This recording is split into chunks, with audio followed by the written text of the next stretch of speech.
Well, hey folks, you're with Got That Funk, and this is a video response to my friend Mouse Husick. Nice to see another video with you in it again, man.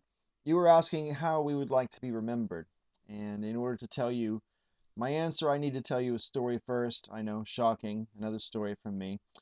Anyway, in 1985, my mom's brother, my uncle Paul, he got a tumor in his head right here. Was diagnosed in January, died in June. And at the age of 45 he was. When we went to bury him at the family cemetery, uh, there was like, a service beforehand in a chapel. Then we all drove up the coast and we're going to put him, we've got some property where most of my family is buried.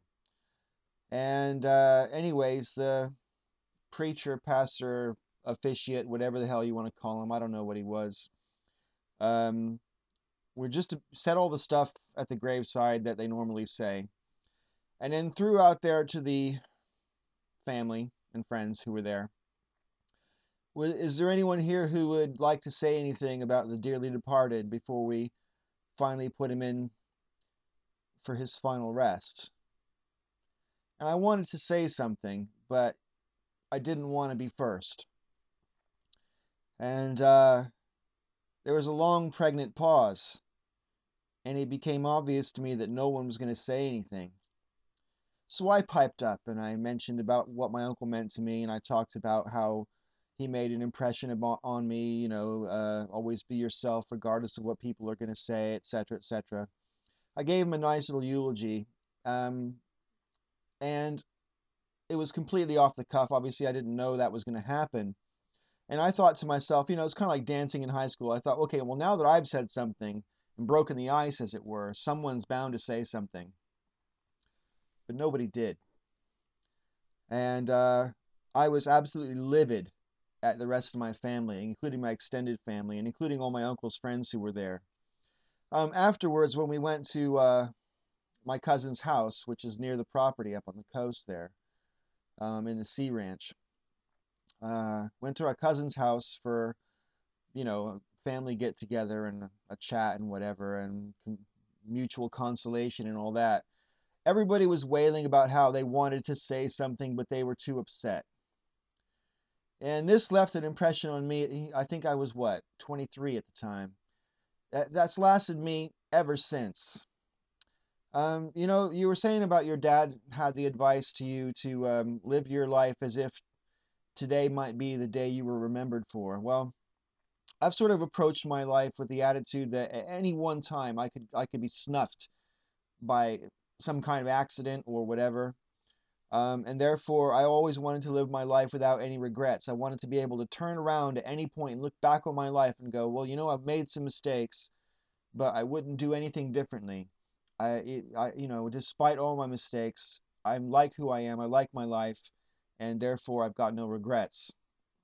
Well, Pete, to be honest, I've made a few pretty big mistakes in the past 2 years or so, and yeah, maybe I would do a few things differently now. But I'm digressing actually. My point basically is, I've tried to approach my life with the advice that your dad gave you, which is basically, you know, I make a point. If anybody matters to me in my life, they fucking know. People don't have to guess how I feel about them. Anybody who is the object of my affection is never in any doubt. Anyone who matters to me on even the most, uh, you know, remote way, I'm always telling people that I like them if I like them, or thanking them for, being a part of my life. Obviously, it's a bit trickier on the internet, but that's a different story. I'm talking about the people I deal with in my day-to-day routine and my extended family who are obviously in America.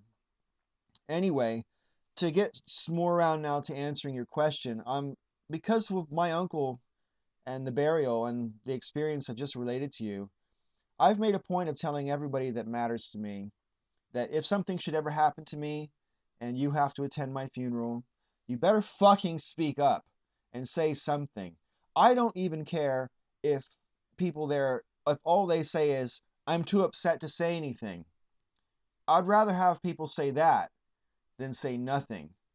Um, the idea of passing unremarked is horrifying to me, and I wouldn't wish that on anybody.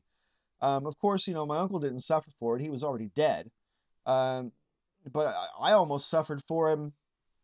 In absentia. So I have really strong feelings about this. My children, my mom, my dad, all my best friends all know that if anything should happen to me, I expect them to fucking say something. Um, and I think that they would all be sort of keeping each other in check.